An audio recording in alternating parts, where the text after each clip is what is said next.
Bonsoir Alain Duhamel, merci d'être avec nous. Bonsoir Sophia Chikirou, fidèle à notre rendez-vous du lundi, conseillère en communication politique proche de la France insoumise. La circulaire Castaner sur les municipales, partiellement retoquée par le Conseil d'État et en des termes assez vifs. Les critiques du même Conseil d'État sur la réforme des retraites et le manque d'humanité sur l'allongement du congé après le deuil d'un enfant. Les ratés se sont accumulés ces derniers jours. On écoute Emmanuel Macron qui a réagi depuis la Pologne sur ce dernier incident. C'était cet après-midi. Le président est le garant des institutions. Il ne m'appartient pas de donner des bons points ou des mauvais points au Parlement ou au gouvernement. Ils travaillent tous beaucoup. Je me suis exprimé samedi sur ce sujet, et vous le savez. Et le gouvernement va corriger les choses pour que l'humanité retrouve l'efficacité. Je n'ai pas d'autre chose à dire et je crois qu'il faut, en la matière, savoir aussi raison garder et ne pas que les polémiques durent trop longtemps lorsqu'elles n'ont pas lieu d'être. Sophia Chikirou, cette polémique sur le non-allongement du congé après le deuil d'un enfant qui a été refusé en quelque sorte par le groupe La République En Marche a suscité beaucoup d'indignation. Il y a une volonté de rectifier, mais enfin il y a eu le sentiment d'un gouvernement d'amateurs. Il y a deux choses. Il y a une polémique dans la polémique. La première polémique, celle qui saute aux yeux, c'est l'inhumanité d'une telle décision, d'un tel vote. Qui est caractéristique quand même d'une politique générale en réalité. C'est la goutte d'eau qui fait déborder le vase. Et puis la polémique dans la polémique, c'est le fait que le président rappelle à l'ordre des députés. Alors là, j'ai envie de vous dire, quand j'écoute Emmanuel Macron, j'ai envie de vous dire, ce président-là, il a la théorie, mais il n'a pas la pratique. Donc la théorie, c'est la séparation des pouvoirs. Emmanuel Macron, d'accord, il a dû apprendre ça à l'ENA. Par contre, dans la pratique, il a beaucoup de mal. Donc il y a 2 jours, il les rappelait à l'ordre. Aujourd'hui, il dit non, mais en fait, il y a bien séparation des pouvoirs. Et c'est en ça que ça paraît un peu amateur. Mais moi, j'ai envie de vous dire que c'est pas de l'amateurisme. Et j'ai envie de vous dire que le vrai problème... La cruauté pure. Non, attendez, c'est pas de la cruauté pure. Le vrai problème, c'est la nature profonde du macronisme. Le macronisme, c'est... moi, ça me rappelle le livre de François Mitterrand, Le coup d'État permanent en 64 contre le général de Gaulle, et sa pratique du pouvoir dans la Ve République. C'est-à-dire qu'il centralise tous les pouvoirs, il les concentre, il prend les décisions, il assume tout. Le Parlement est très faible par rapport, c'est d'ailleurs le pouvoir législatif par rapport à l'exécutif est très faible. À côté de ça, il s'appuie sur une police et une justice qui dérivent. Il y a beaucoup de problèmes avec la police et la justice aujourd'hui. Et c'est le désordre général. Réponse à Alain Duhamel, c'est le désordre. Je ne dirais pas ça. Moi, je ne suis pas du tout en train de sous-estimer ce qui se passe en ce moment. D'abord, je pense que je l'ai dit assez clairement déjà à plusieurs reprises. Il y a, disons, un facteur d'incapacité qu'on trouve parmi des parlementaires, qu'on trouve parmi des ministres et que quelquefois on trouve à l'Élysée. Donc il y a d'incompétence, vous voulez dire? D'incapacité, quelquefois c'est de l'absence de sens politique, quelquefois pas seulement. Vous savez, le sens politique. Dans le sens politique, il y a l'inné, il y a l'acquis. Alors l'acquis, au bout de 2 ans, théoriquement, on commence à progresser. L'inné, si on ne l'a pas, on ne l'a pas. Et vous avez pas mal de ministres, par exemple, qui n'ont pas l'inné en ce qui concerne le sens politique, la sensibilité. Ensuite, il y a des questions, alors je dirais là, qui sont tout à fait différentes, qui sont émotives, comme c'est le cas à propos de cette affaire qui est quand même hallucinante. Quand on a le deuil d'un enfant, on n'est pas en train de compter, de mégoter sur le nombre de jours remboursables et pour savoir qui doit payer. Ça, je veux dire, là c'est une forme, je dirais, de cécité. Et de cécité réellement pathologique. Derrière ça, moi je crois que ce gouvernement, cette majorité et ce président sont entrés dans la 2e phase du quinquennat. Pas au sens où Emmanuel Macron le dit. Dans un quinquennat, il y a 2 phases. Pendant la première phase, il y a un vainqueur, le président qui va être élu, et sa majorité, la pente, c'est à élargir la majorité. Il y a un effet d'attirance politique. Et puis dans la 2e phase, c'est exactement l'inverse. Il y a la coagulation de tout le monde contre le sortant. Et je pense qu'on est entré dans cette 2e phase et que ça crée, au-delà de toutes ces circonstances qui sont importantes en elles-mêmes, mais ça crée un climat différent et probablement aussi des aveuglements différents, voire la crainte des pressions.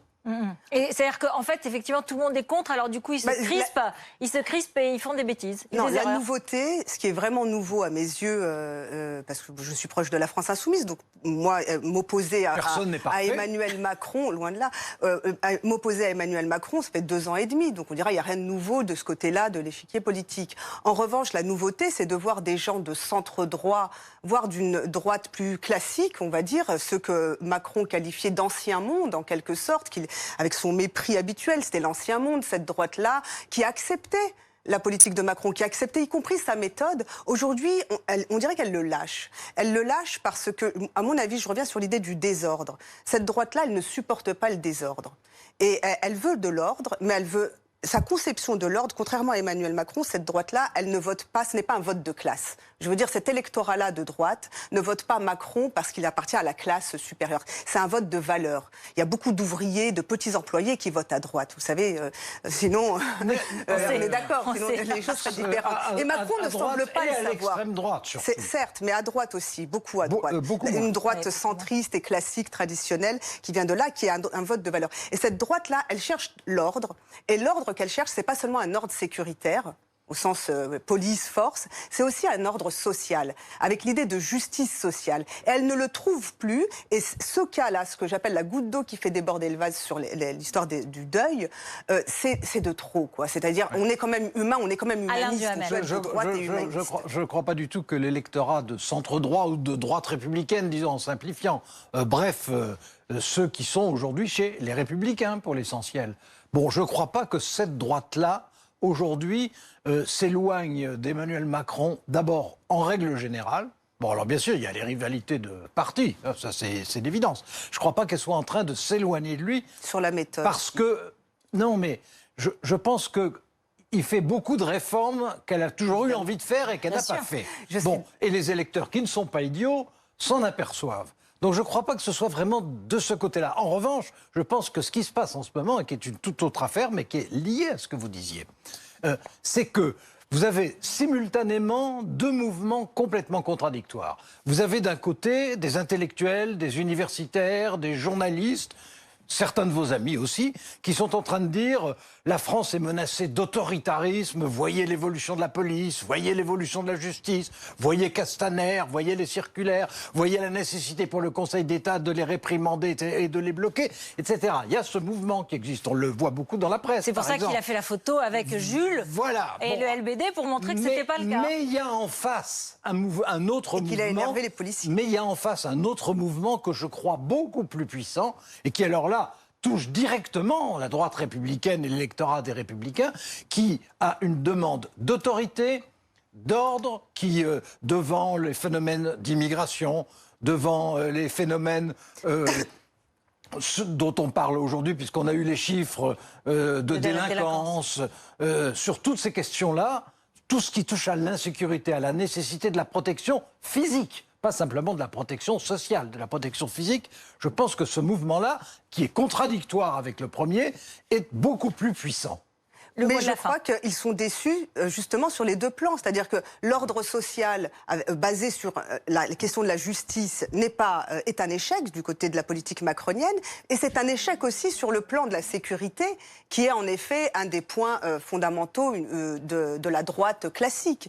Donc c'est en ça qu'il y a une nouveauté aujourd'hui. On s'aperçoit que finalement se réveille en quelque sorte, de mon point de vue, une certaine droite, un certain électorat, certains commentateurs se réveillent aujourd'hui en se disant mais où va-t-on? C'est des amateurs. Moi, je dis ce ne sont pas des amateurs, ou alors ce sont des amateurs en matière démocratique, c'est-à-dire qu'Emmanuel Macron n'a pas compris comment fonctionne la Ve République, n'a pas compris comment fonctionne une démocratie, et ce sont en revanche des professionnels du mépris. Alors moi, d'un mot, je dirais qu'il a plutôt trop bien compris comment fonctionne la Ve République, parce qu'il est exactement le symbole de la concentration du pouvoir présidentiel régnant ensuite sur le gouvernement, le Parlement, etc. Mais c'est le désordre généralisé. Aujourd'hui, on a vu quand même les avocats, demain les experts comptables qui manifestent. C'est du jamais vu dans ce pays. Je veux dire, on ne peut pas dire qu'il a compris. Qu'on soit dans une phase de protestation sociale. Mais c'est plus que ça, monsieur Dupont. Très puissante. Attendez. très puissante, je ne dis pas le contraire, d'ailleurs, je passe mon temps à le dire. Donc. Le désordre, et ça va se poursuivre à l'Assemblée avec l'obstruction qui est affichée par votre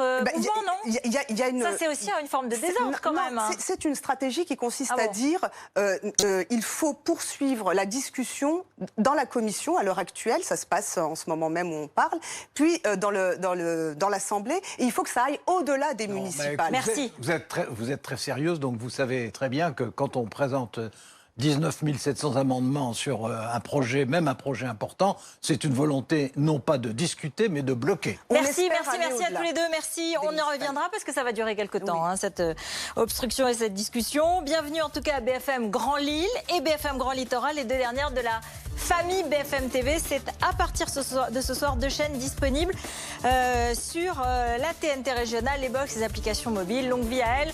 C'est le 20h politique tout de suite avec Alain Marchal.